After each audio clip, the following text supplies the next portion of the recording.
नमस्कार, एमएच1 न्यूज में आपका स्वागत है। मैं हूं विकी जैन। जी हां, आज लगातार जिस बात का इंतजार बीजेपी कार्यकर्ता और हिंदुस्तान की आधी जनता कर रही थी वो हुआ। जी हां, ऐलान किया गया बीजेपी की तरफ से उनके प्रधानमंत्री पद के उम्मीदवार का। सवाल बहुत उठ रहे थे, उठापटक बहुत हो रही थी। कई सारे ऐसे प्रश्न थे जो खुद बीजेपी के अंदर चल रहे थे। क्या जो फैसला वो लेने जा रही है वो सही है? क्या इस फैसले के बाद पार्टी की एकता बरकरार रहेगी? क्योंकि पार्टी के कुछ शीर्ष नेतृत्व के लोग ऐसे थे जो नहीं चाहते थे ये फैसला लिया जाए, लेकिन लिया गया, धमक के साथ लिया गया और आखिरकार बीजेपी ने घोषित कर दिया अपना पीएम पद का उम्मीदवार नरेंद्र भाई मोदी को।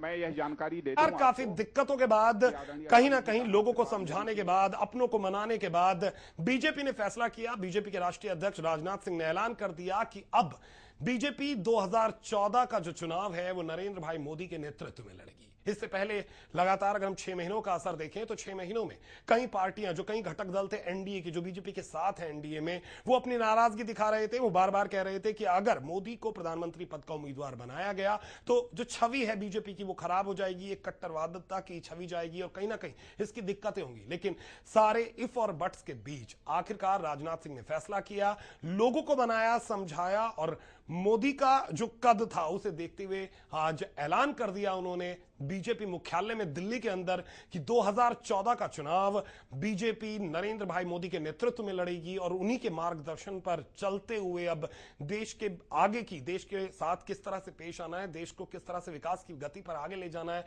इसकी रणनीति अब नरेंद्र भाई मोदी ही तैयार करेंगे। ये तमाम बातें कही राजनाथ सिंह ने बीजेपी मुख्यालय में घोषित करते हुए, जब उन्होंने कहा कि बीजेपी के पीएम पद के उम्मीदवार 2014 के लिए हैं नरेंद्र भाई मोदी। भारतीय जनता पार्टी की एक परंपरा है, जब भी लोकसभा चुनाव होते हैं तो उस चुनाव के चुनावी वर्ष में भारतीय जनता पार्टी अपने प्राइम मिनिस्ट्रियल कैंडिडेट की घोषणा करती रही है। इस वर्ष भी 2013 अथवा 2014 में लोकसभा के चुनाव निश्चित रूप से होंगे। इसलिए आज मैंने भारतीय जनता पार्टी के पार्लियामेंट्री बोर्ड की बैठक बुलाई थी, इसी विषय पर विचार करने के लिए कि किसे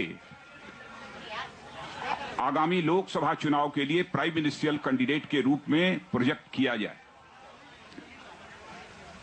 संसदीय दल ने यह फैसला किया है कि श्री नरेंद्र मोदी को आगामी लोकसभा चुनाव के लिए प्राइम मिनिस्ट्रियल कैंडिडेट के रूप में प्रोजेक्ट किया जाए।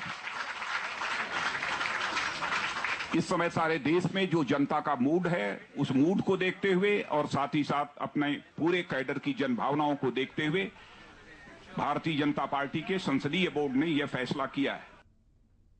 राजनाथ सिंह जी ने जरूर ये कहा कि कहीं ना कहीं उनकी ये परंपरा रही है कि वो अपने जो पीएम पद का उम्मीदवार है उसके नाम की घोषणा पहले कर देते हैं, लेकिन साथ साथ उनके चेहरे से, उनकी बातों से झलक रहा था कि नरेंद्र मोदी का कद मजबूर कर रहा है बीजेपी के नेताओं को ये कहने के लिए कि वो ही पीएम पद के उम्मीदवार है। चाहे संघ की बात की जाए या तमाम देश के साधु संतों की बात की जाए, अभी हाल ही में बाबा रामदेव ने भी जिस तरह से बयान दिया था, एक चौतरफा दबाव बीजेपी के नेताओं पर था कि नरेंद्र मोदी को ही पीएम पद के रूप में प्रोजेक्ट किया जाए, तभी कहीं जाकर जनता का विश्वास जीतने में कामयाबी मिलेगी।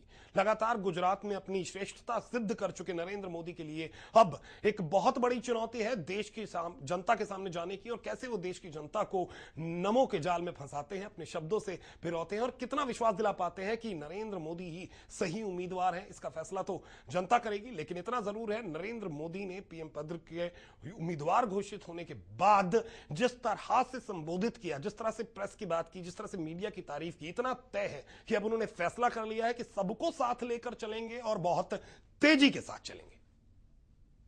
वैसे मैं भारतीय जनता पार्टी में अनेक वर्षों तक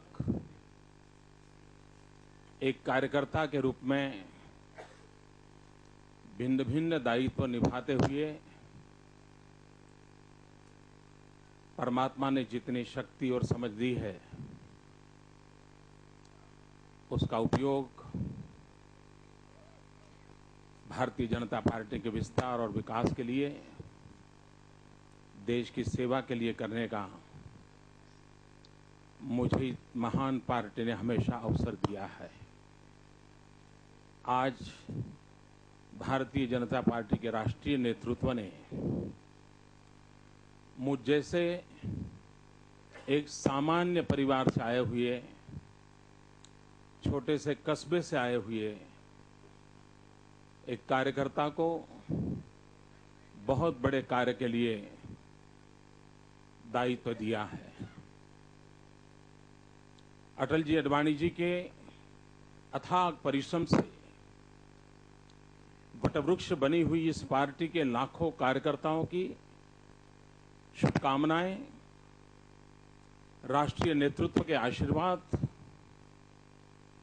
भारतीय जनता पार्टी को अवश्य सफलता दिलाएंगे।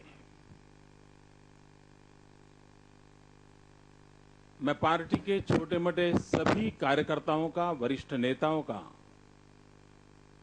आदरपूर्वक, नम्रतापूर्वक नमन करते हुए आभार व्यक्त करता हूं और मैं भारतीय जनता पार्टी के कार्यकर्ताओं को, भारतीय जनता पार्टी के समर्थकों को ये विश्वास दिलाता हूं कि 2014 के चुनाव में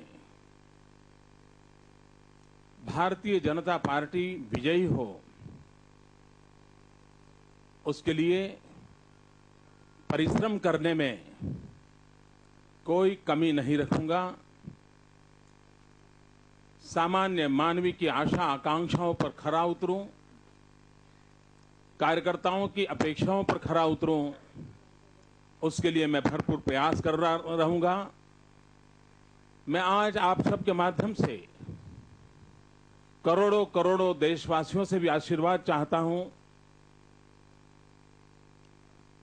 कि देश जब संकट की घड़ी से गुजर रहा है, तब भारतीय जनता पार्टी को आशीर्वाद देकर के इस संकट की घड़ी से देश को बाहर निकालने के हमारे प्रयत्नों को ताकत दें, सामर्थ्य दें। और मुझे विश्वास है कश्मीर से कन्याकुमारी, अटक से कटक, पूरा देश भारतीय जनता पार्टी के कमल को लेकर के एक नई आशा और उमंग के साथ, एक नई सोच और एक नई उम्मीद के साथ भारतीय जनता पार्टी का पूरा समर्थन करेगी। कश्मीर से लेकर कन्याकुमारी तक उन्होंने कहा है कि वो लोगों से सहयोग मांगेंगे और उन्हें उम्मीद है कि जनता उनका सहयोग करेगी। भले ही जनता उनका सहयोग करेगी या नहीं करेगी, ये फैसला जनता करेगी, लेकिन कहीं ना कहीं प्रधानमंत्री पद के, कहें कि प्रधानमंत्री उम्मीदवार के तौर पर उनका चयन होने के बाद जो पार्टी के नेता हैं, उनके चेहरे पर उत्साह जरूर नजर आ रहा है। डॉक्टर जोशी जी, देखिए, आज मैं राष्ट्रीय अध्यक्ष राजनाथ जी ने पार्लियामेंट्री बोर्ड के साथ जो फैसला किया है, इसका हम बहुत अभिनंदन करते हैं। नरेंद्र मोदी देश के लोकप्रियतम नेता हैं। उनकी ईमानदारी, उनकी नेतृत्व क्षमता और जिस तरह से आज वो विकास के पर्याय बने हैं, तो देश की अपेक्षा थी कि मोदी जी बीजेपी के प्रधानमंत्री के उम्मीदवार बने। आज जो देश की उम्मीदों पर भारतीय जनता पार्टी खड़ी उतरी है, विकास एजेंडा होगा, डेवलपमेंट एजेंडा होगा, कांग्रेस मुक्त भारत बनाना है और विकासशील देश बनाना है। क्योंकि आज ये देश पिछड़ गया है। जिस तरह से गुजरात में नरेंद्र भाई ने तरक्की कराई है, उस तरह देश में भी तरक्की कराएंगे। लोगों की बहुत उम्मीद उनसे है और उसी उम्मीद पर वो खड़े उतरेंगे। पार्लियामेंट्री बोर्ड ने उनके नाम पर निर्णय किया है। जी हां, कहीं ना कहीं अभी तो कार्यकर्ताओं में खुशी नजर आ रही है, लेकिन मोदी को, नरेंद्र मोदी को अपनों में अपनों से ही जूझना है। उन्हें अभी अपनों की ही नाराजगी का सामना करना है और अडवाणी जी अभी खासे नाराज भी नजर आ रहे हैं। उन्हें मनाने की कोशिश भी नरेंद्र भाई मोदी की तरफ से की जा रही है। लेकिन इसी बीच कांग्रेस की तरफ से भी प्रतिक्रिया मिली है। कांग्रेस कहती है कि यह बीजेपी का अंदरूनी मामला है और फैसला तो जनता करेगी कौन योग्य उम्मीदवार है और कौन योग्य उम्मीदवार नहीं है। श्रीमान थावरचंद, कौन चुनौती नहीं होगा, कौन होगा, उसके बारे में हम कुछ नहीं कहेंगे। देखिए, ऐसा है कि ये पार्टी का मामला है और जो पार्टी ने जो तय किया है वो पार्टी की अपनी राय है और पार्टी की स्वायत्तता है, और जो पार्टी तय करेगी उनको मुबारकबाद, हमें क्या लेना देना है इसमें, और इस पे हम टिप्पणी नहीं करेंगे। अब जब मैदान में जब बात आएगी तो जो हमें कहना होगा हम कहेंगे।